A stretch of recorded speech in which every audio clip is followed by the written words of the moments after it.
Hello, in this video I'm gonna show you how to change the language on your LEDGER Nano X. To do it, you will need to use the LEDGER Live app.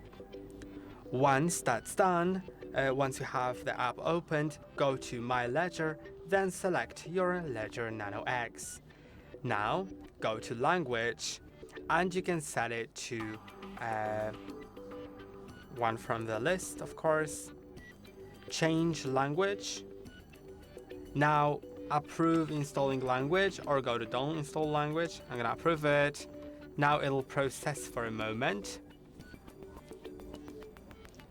And now you can see that the language was changed.